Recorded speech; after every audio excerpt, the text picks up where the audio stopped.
दिल के धड़कन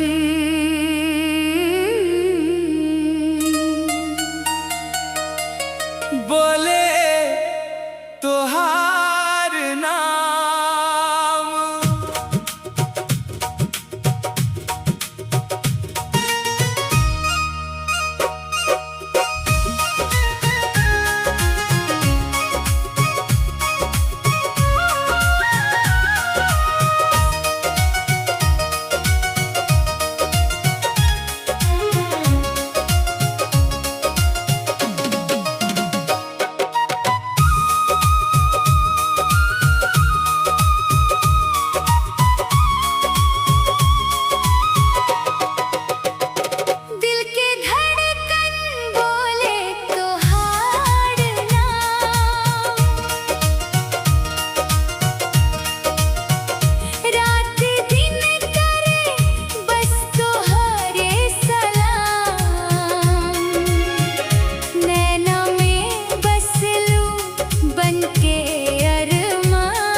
दिल के धड़कन बोले तो हार नाम।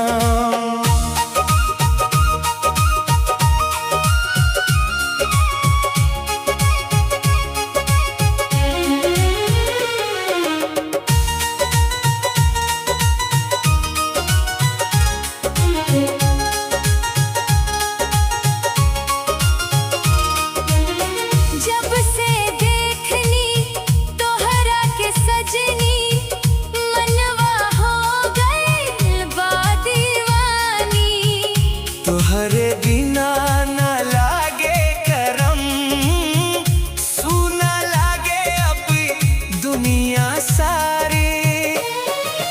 होठवा पे बस तोहरे मुस्कान, सांस सांस में बसल बाजान।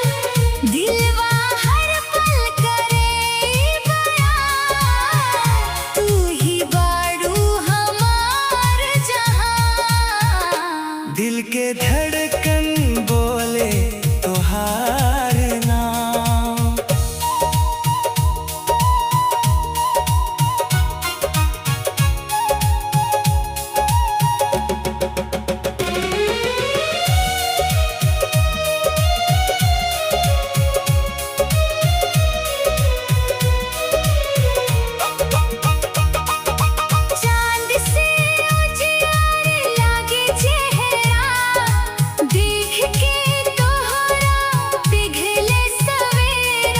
पायल के छनकारिया सुन के धड़के लागे दिलवा हमरा।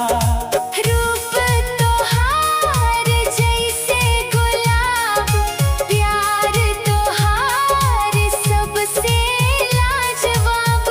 रब से मांगी बस नाम, जन्म जन्म रहे तोहार साथ। दिल के धड़कन बोले तो हार नाम।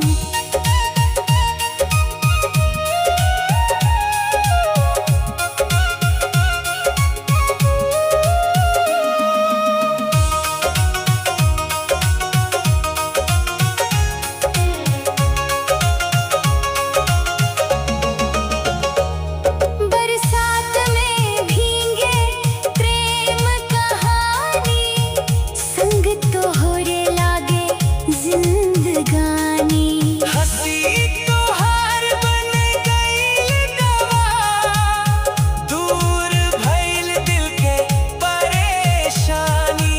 तोहरे खातिर लिखी गीतवा, तोहरे खातिर धड़के प्रीतवा। सपना में आवस हर शाम, पागल करेला तोहार प्यार। दिल के धड़कन बोले तो हार